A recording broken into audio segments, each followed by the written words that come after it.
Михайло Коцюбинський. Інтермеццо.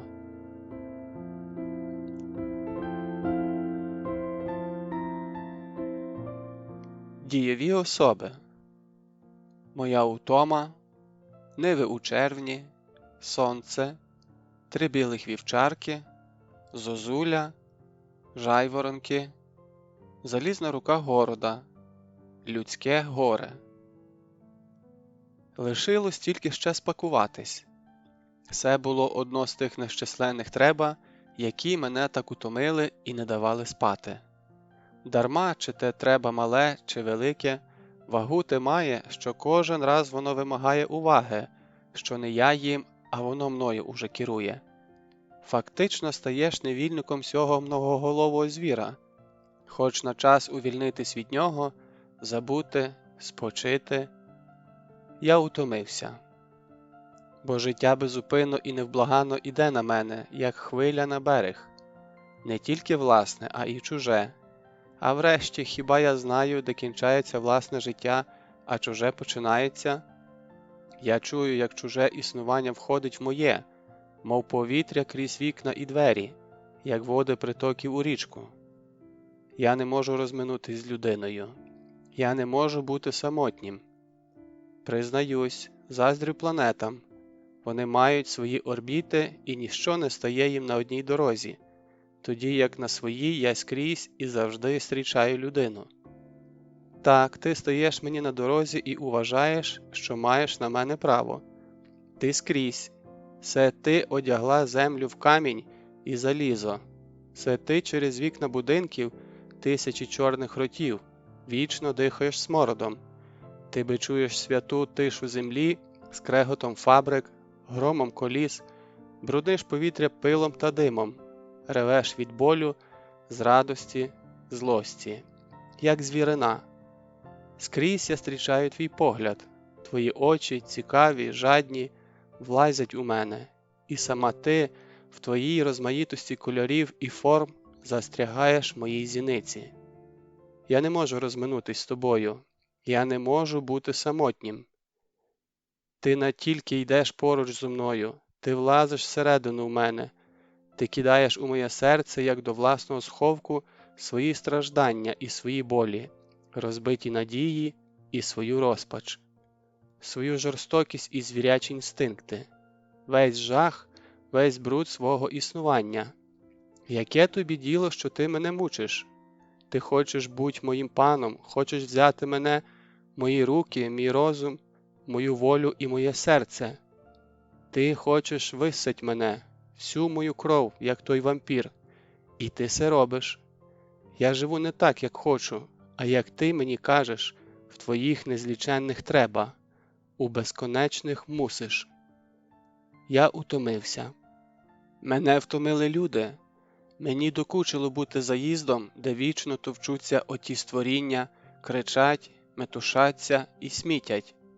Повідчиняти вікна, провітрить оселю, викинуть разом із сміттям і тих, що смітять, нехай увійдуть у хату чистота і спокій. Хто дасть мені втіху бути самотнім? Смерть? Сон? Як я чекав їх часом. А коли приходив той прекрасний брат смерті і брав мене до себе, люди і там чигали на мене. Вони сплітали своє існування з моїм химерну сітку, намагались налити мої вуха та моє серце тим, чим самі були повні. Слухай-но, слухай, ти й тут несеш до мене свої страждання, своє мерзенство? Моє серце не може більше вмістити, воно повне ущерть. Дай мені спокій. Так було по ночах. А вдень я здригався, коли чув за собою тінь від людини і з огидою слухав ревучі потоки людського життя, що мчали назустріч, як дикі коні з усіх городських вулиць.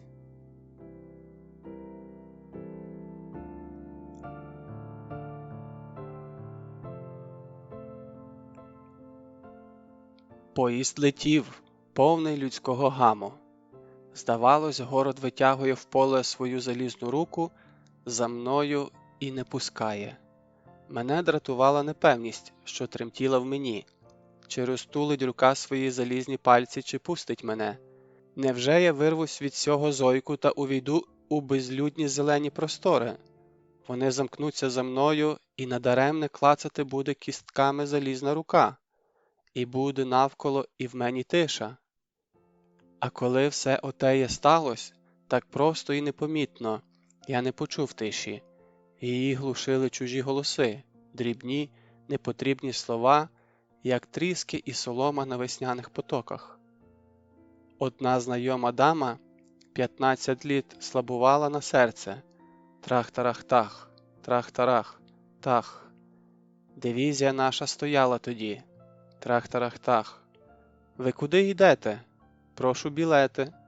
Трах-тарах-тах, трах-тарах-тах. Який зелений хаос крутився круг мене і хапав бричку за всі колеса, а неба тут було так багато, що очі тонули в нім, як у морі, та шукали, за що б зачепитись, і були безпомічні. Врешті ми дома. Білі стіни будинку вертають мені притомність. І як тільки бричка вкотилась на широкий зелений двір, закувала зозуля. Тоді я раптом почув велику тишу. Вона виповняла весь двір, таїлась в деревах, залягла по глибоких блакитних просторах. Так було тихо, що мені соромно стало калатання власного серця.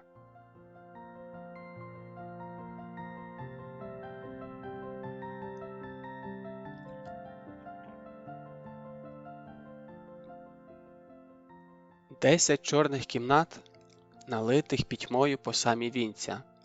Вони облягають мою кімнату. Я зачиняю двері, наче боюся, що світло лампи витече все крізь шпари. От я і сам. Навкруги ні душі. Тихо і безлюдно, а однак я щось там чую, поза своєю стіною. Воно мені заважає. Що там? Я чую твердість і форму затоплених на дні чорної пітьми меблів і скрип помосту під їх вагою. Ну що ж, стійте собі на місці, спочивайте спокійно. Я не хочу про вас думати. Я краще ляжу. Погашу лампу і сам потону у чорній пітьмі. Може, і я обернусь тоді у бездушний предмет, який нічого не почує, в ніщо. Так добре було б стати нічим, безгласним, непорушним спокоєм. Однак там, за моєю стіною, щось є. Я знаю, що коли б отак увійти в темні кімнати і чиркнути сірником, як все скочило б раптом на своє місце. Стільці, канапи, вікна і навіть карнизи. Хто знає, може б око моє встигло зловити образ людей, блідих, невиразних, як з гобеленів, всіх тих, що лишили свої обличчя в дзеркалах, свої голоси по шпарах і закамарках, форми в м'яких волосяних матрацах меблів, а тіні по стінах. Хто знає, що робиться там, де людина не може бачити? Ну от, які дурниці! Ти хотів тиші й безлюддя, і тепер маєш.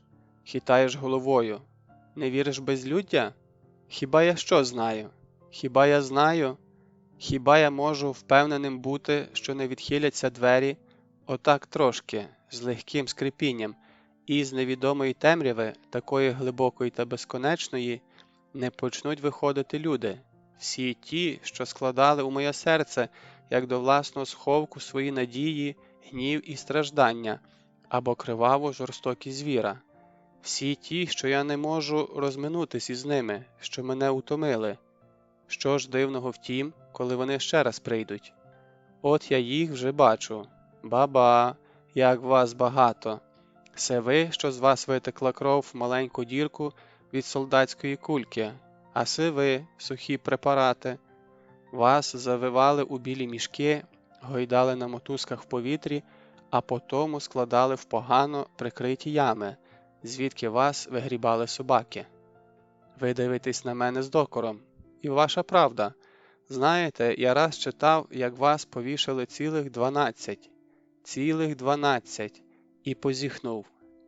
А другий раз звістку про ряд білих мішків заїв стиглою сливою. Так взяв, знаєте, в пальці чудову сочисту сливу і почув в роті приємний солодкий смак. Ви бачите, я навіть не червонію, лице моє біле, як і у вас, бо жах висмоктав з мене всю кров. Я не маю вже краплі гарячої крові і для тих живих мертвяків, серед яких ви йдете, як кривава мара. Проходьте. Я утомився. А люди йдуть. За одним, другий і третій, і так без кінця. Вороги і друзі, близькі й сторонні, і всі кричать у мої вуха криком свого життя або своєї смерті, і всі лишають на душі моїй сліди своїх підошв. Затулю вуха, замкну свою душу і буду кричати: тут вхід невільний. Розплющую очі і раптом бачу у вікнах глибоке небо і віти берези. Кує зозуля, б'є молоточком у кришталевий великий дзвін. Ку-ку, ку-ку, і сіє тишу по травах. Уявляється раптом зелений двір. Він вже поглинув мою кімнату. Я зіскакую з ліжка і гукаю у вікно до зозулі. Ку-ку, ку-ку, добрий день. Ах, як всього багато! Неба, сонця, веселої зелені. Біжу на подвір'я. А там брящать залізні цепи і люто гвалтують собаки. Великі білі вівчарки, наче ведмеді, скачуть на задніх лапах і скаче на них довга кудлата вовна. Підходжу ближче. Ну, чого ти, собако? Як тебе звать? Ну, годі, Оверко. Не чує, не бачить. Скачуть червоні очі, скаче широкий лоб і білі хутряні ногавиці. Рветься і не може вискочити зовсім зубата лють з глибокої пащі і лиш підкида копицею вовни. Ну, чого ж ти, Оверко? Чого горять твої червоні очі і стоплюють у вогні разом страх і ненависть? Я не ворог тобі і тебе не боюсь. Ти можеш найбільше видерти шматок мого тіла або вточити крові з моєї литки. Ах, яка се дрібниця! Яка се дрібниця, коли б ти знав. Ну, цить же, собако, цить. Правда, я розумію, ланцюг. Може, ти більше на нього сердитий, аніж на мене. То через нього твої передні лапи мусять хапати повітря, то він душить за горло і вганяє назад у нього твою вогняну злість. Почекай трошки. Зараз будеш на волі. Що то тоді ти мені зробиш? Ну, стій же спокійно, не шамочись, поки скинуть з тебе ланцюг, а тепер гайда. Куди ж ти, куди? Ха-ха. От дурна псина.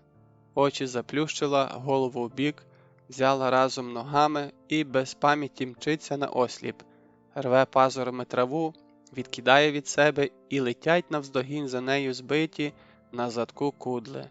Ну, а я ж як? Забула? Тепер у кружка, ще раз, отак, у благородна псина. Тобі воля дорожча, ніж задоволена злість. Тим часом мені рекомендують Паву, поважну Матрону і її другого сина. Це страшний трепов. Тоді як Оверко чистий сангвінік і на все накидається осліп, наче перед червоними очима вічно висить у нього рожевий туман. Трепов солідний, розважний. Він зовсім солідно, обдумано наче, перекусить вам горло, і в його сильних ногах, що стануть на ваші груди, буде багато самоповаги. Навіть коли він спокійно лежить і вичісує бліг з рожевого живота, пильнують підрізані вуха, дума широкий лоб, і так солідне звисає мокрий язик з ікластої пащі.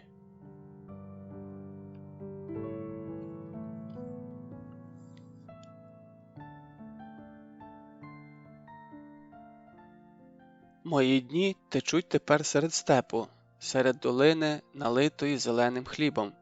Безконечні стежки, скриті, інтимні, наче для самих близьких, водять мене по нивах, а ниви котять та й котять зелені хвилі і хлюпають ними аж в край неба. Я тепер маю окремий світ, він наче перлова скойка, стулились краями дві половини, одна зелена, друга блакитна, і замкнули у собі сонце, немов перлину.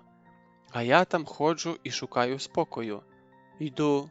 Невідступно за мною летить хмарка дрібненьких мушок. Можу подумати, що я планета, яка посувається разом із сателітами.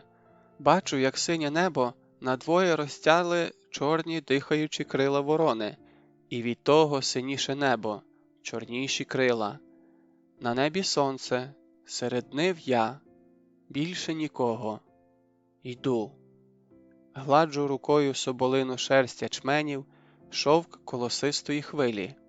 Вітер набива мені вуха шматками згуків, покошланим шумом.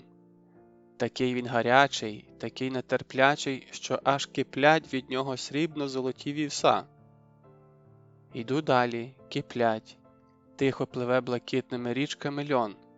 Так тихо, спокійно в зелених берегах, що хочеться сісти на човен і поплисти. А там ячмінь хилиться і тече. Тче з тонких вусів зелений серпанок. Йду далі. Все тче. Хвилює серпанок. Стежки зміяться глибоко в житі, їх око не бачить, сама ловить нога. Волошки дивляться в небо. Вони хотіли бути як небо і стали як небо. Тепер пішла пшениця. Твердий, безостий колос б'є по руках, а стебло лізе під ноги. Йду далі. Усе пшениця і пшениця. Коли ж сьому край буде? Біжить за вітром, немов табун лисиць, і блищать на сонці хвилясті хребти.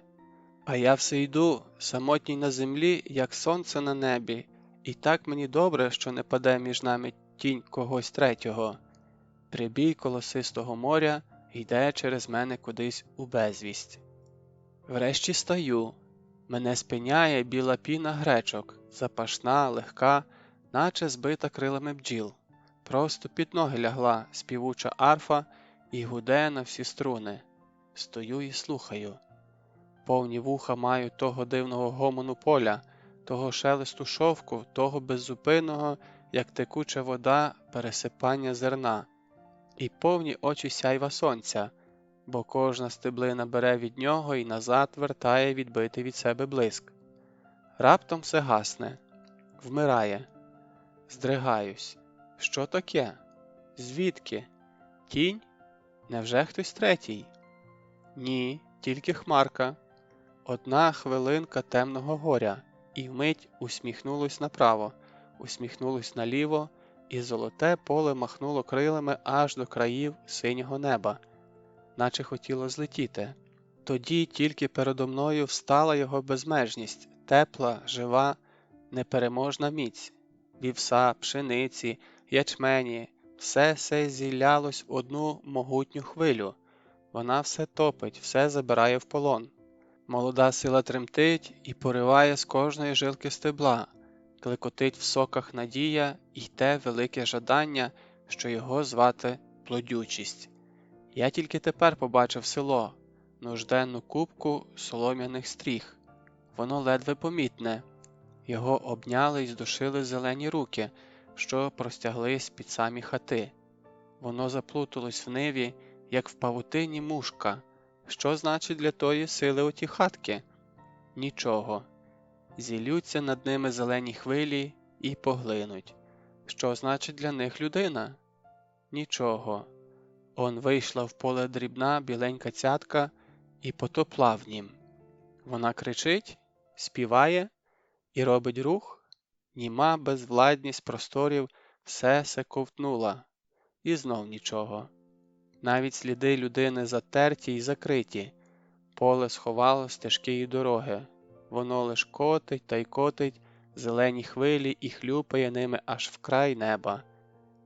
Над всім панує тільки ритмічний, стриманий шум, спокійний, певний у собі, як живчик вічності, як крила тих вітряків, що чорніють над полем.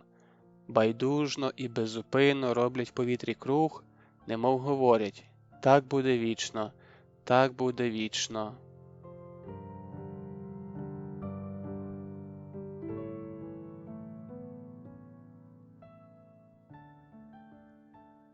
Пізно я повертався додому. Приходив обвіяний духом полів, свіжий, як дика квітка. В складках своєї одежі приносив запах полів, мов старозавітний Ісав. спокійний, самотній, сідав десь на ганку порожнього дому і дивився, як будувалась ніч, як вона ставила легкі колони, заплітала сіткою тіней, зсувала й підносила вгору непевні тремтячі стіни, а коли все се змінялось і темніло, склепляла над ними зоряну баню. Тепер я можу спокійно спати. Твої міцні стіни стануть між мною і цілим світом. На добраніч вам, ниви, і тобі, зозуле. Я знаю, завтра з ранішнім сонцем влетить до мене в хату твоє жіноче контральто. Ку-ку, ку-ку. І зразу дасть мені настрій «Привіт твій, моя найближча приятелько».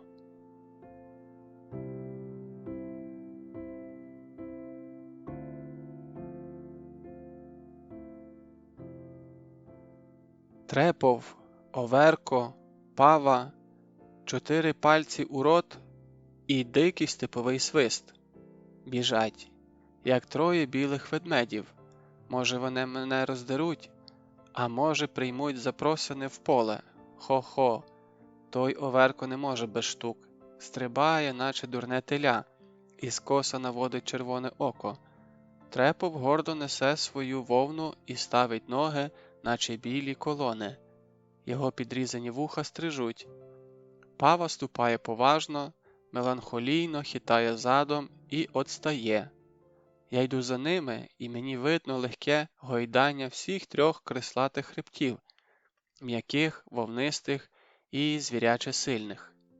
Їм трохи не до вподоби, здається, занадто гаряче сьогодні сонце, яке робить із них такі яскраві плями, але я повний приязні до сонця, йду просто на нього, лице в лице. Повернутись до нього спиною – крий Боже, яка невдячність! Я дуже щасливий, зустрічаюсь з ним тут, на просторі, де ніхто не затулить його обличчя, і кажу до нього: «Сонце, я тобі вдячний, ти сієш у мою душу золотий засів. Хто знає, що вийде з того насіння? Може, вогні? Ти дороге для мене. Я п'ю тебе, сонце, твій теплий зцілюючий напій. П'ю, як дитина, молоко з матерніх грудей, так само теплих і дорогих. Навіть коли ти палиш, охоче вливаю в себе вогняний напій і п'янію від нього. Я тебе люблю, бо... Слухай. З тьми невідомого з'явився я на світ, і перший віддих, і перший рух мій в темряві материного лона, і досі той морок наді мною панує. Всі ночі, половину мого життя стоїть він між мною і тобою. Його слуги, хмари, гори, темниці закривають тебе від мене.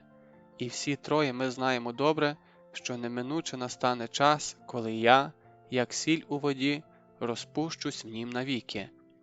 Ти тільки гість в житті моїм, сонце, бажаний гість. І коли ти відходиш, я хапаюсь за тебе, ловлю останній промінь на хмарах, продовжую тебе у вогні, в лампі, у феєрверках, збираю з квіток, зі сміху дитини, з очей коханої. Коли ж ти гаснеш і тікаєш від мене, творю твою подобу, даю наймення їй ідеал і ховаю у серці, і він мені світить. Дивись же на мене, сонце, і засмали мою душу, як засмалило тіло, щоб вона була недоступна для комариного жала.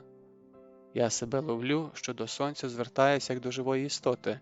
Невже це значить, що мені вже бракує товариства людей? Ми йдемо серед поля. 3 білих вівчарки і я. Тихий шепіт пливе перед нами, дихання молодих колосків збирається в блакитну пару. Десь збоку, вогко, підпадьомкає перепел. Бренькнула в житі срібна струна цвіркуна. Повітря тремтить від спеки, і в срібнім мареві танцюють далекі тополі. Широко, гарно, спокійно. Собакам душно, лягли на межі, як 3 копиці вовни, звісили з ротів язики і носять боками з коротким свистом. Я сів біля них, всі тільки дихаєм. Тихо. Час зупинився, чи лине. Може, пора? Ліниво всі встали, ліниво ступаєм з ноги на ногу і несемо обережно додому спокій. Йдемо повз чорний пар. Тепло дихнула в лице пухка чорна ріля, повна спокою і надії. Вітаю. Спочивай тихо під сонцем. Ти така ж втомлена, земле, як я. Я теж пустив свою душу під чорний пар.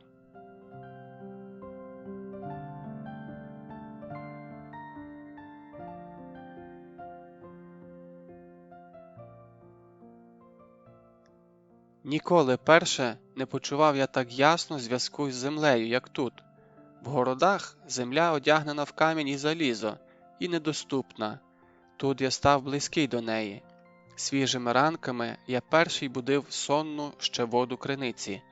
Коли порожнє відро плескалось денцем об її груди, вона ухала гучно з просоння у глибині і ліниво вливалася у нього. Потому тремтіла, сиза на сонці. Я пив її свіжу, холодну, ще повну снів, і хлюпав нею собі у лице. Після того було молоко. Білий пахучий напій пінився у склянці, і, прикладаючи його до уст, я знав, що то вливається в мене м'яка, як дитячі кучері, вика, на якій тільки ще вчора цілими роями сиділи фіолетові метелики цвіту.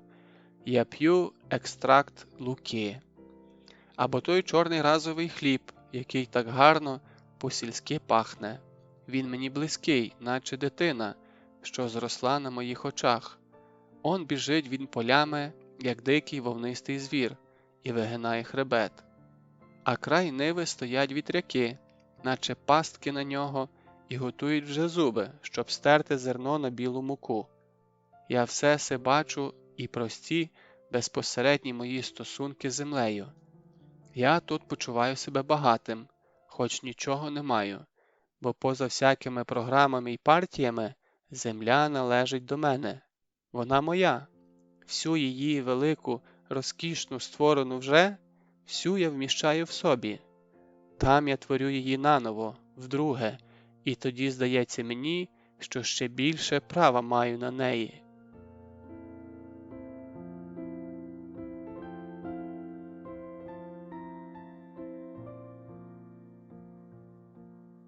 Коли лежиш в полі лицем до неба і вслухаєшся в многоголосу тишу полів, то помічаєш, що в ній щось є неземне, а небесне. Щось, наче свердлить там небо, наче струже метал, а вниз спадають тільки дрібні, просійні згуки. Ниви шумлять навколо і заважають. Жену від себе голоси поля, і тоді на мене, як дощ, спадають небесні. Тоді пізнаю. Це жайворонки, це вони, невидимі, кидають з неба на поле свою свердлячу пісню, дзвінку, металеву й капризну, так, що вухо ловить і не може зловити її переливів. Може, співає, може, сміється, а може, зайшлось від плачу. Чи не краще сісти тихенько і заплющити очі? Я так і зроблю. Сідаю, круг мене темно. Блискають тільки гострі колючі згуки, і дрібно сиплеться регіт на металеву дошку, як шріт.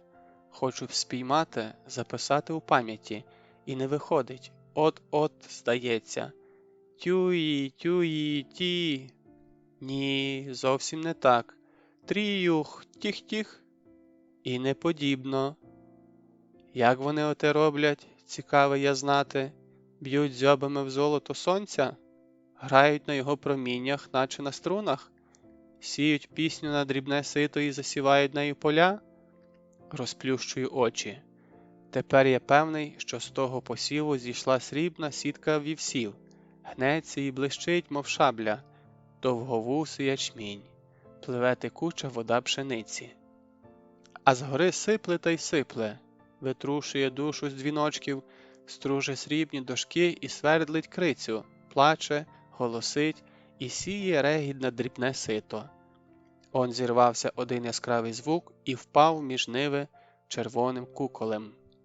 Я вже більше нічого не годен слухати. Та пісня має у собі щось отруйне, будить жадобу. Чим більше слухаєш, тим більше хочеться чути. тим більше ловиш, тим трудніше зловити. Тепер я бігаю в поле і годинами слухаю, як в небі співають хори, грають цілі оркестри. Вночі прокидаюсь, сідаю на ліжко і напружено слухаю, як щось свердлить мій мозок, лоскоче серце і тремтить біля вуха чимсь невловимим. Ті-юї, ті-юї, ті? Ні, зовсім не так. Цікаво я знати, як вони оте роблять. Врешті таки підгледів. Сіра маленька пташка, як грудка землі, низько висіла над полем. Тріпала крильми на місці напружено, часто і важко тягнула вгору невидиму струну від землі аж до неба. Струна тремтіла і гучала. Тоді, скінчивши, падала тихо униз, натягала другу з неба на землю, єднала небо з землею в голосну арфу і грала на струнах симфонію поля. Все було прекрасно.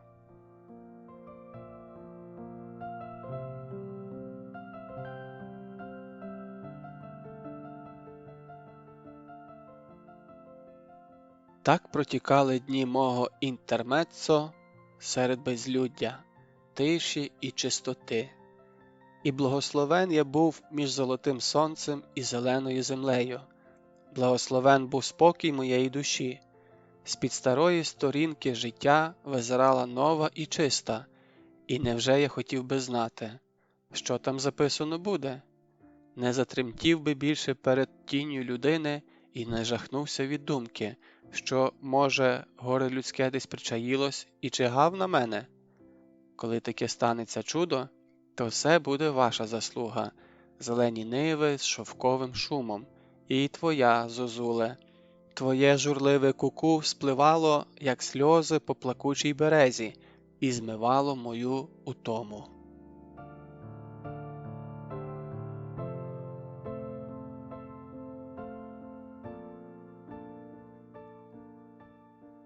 Ми таки стрілись на ниві і мовчки стояли хвилину. Я і людина. То був звичайний мужик. Не знаю, яким я йому здався, але крізь нього я раптом побачив купу чорних солом'яних стріх, затертих нивами, дівчат у хмарі пилу, що вертають з чужої роботи, брудних, негарних, з обвислими грудьми, кістлявими спинами, блідих жінок у чорних подертих запасках, що схилились, як тіні, над коноплями, пранцюватих дітей всуміш з голодними псами. Все, на що дивився й чого наче не бачив, він був для мене наче паличка дирижера, що викликає раптом з мертвої тиші цілу хуртовину звуків. Я не тікав. Навпаки, ми навіть почали розмову, наче давні знайомі. Він говорив про речі, повні жаху для мене, так просто і спокійно, як жайворонок кидав на поле пісню, а я стояв та слухав, і щось тремтіло в мені. Ага, людське горе, ти таки ловиш мене? І я не тікаю. Вже натяглися ослаблені струни, вже чуже горе може грати на них. Говори, говори. Що говорити? У сім зеленім морі він має тільки краплину. До кого прийшла гарячка та подушила діти, тому ще легше. На іншого зглянеться Бог, а в нього аж 5 ротів, як вітряків, щось треба кинуть на жорна. 5 діток голодних чомусь не забрала гарячка. Говори, говори. Люди хотіли голіруч землю узяти, а тепер мають. Хто їсть сиру, хто копає її в Сибіру. Йому ще нічого, рік лупив воші в тюрмі, а тепер раз на тиждень становий б'є йому морду. Раз на тиждень б'ють людину в лице. Говори, говори. Як тільки неділя, люди до церкви, а він на явку до станового. А все-таки менша образа, як від своїх. Боїшся слово сказати. Був тобі приятель і однодумець, а тепер, може, продає тебе нишком. Відірвеш слово, як шматок серця, а він кине його собакам. Найближча людина готова продати. Говори, говори. Ходиш між людьми, як між вовками. Одно стережешся. скрізь насторожені вуха, скрізь простягнені руки. Бідний в убогого тягне сорочку із плоту, сусід в сусіда, батько у сина. Між людьми, як між вовками. Говори, говори. Людей їдять бранці, нужда, горілка, а вони в темноті жируть один одного. Як нам світить ще сонце і не погасне? Як можемо жити? Говори, говори. Розпечи гнівом небесну баню, покрий її хмарами твого горя, щоб була блискавка і грім. Освіжи небо і землю, погаси сонце і засвіти друге на небі. Говори, говори.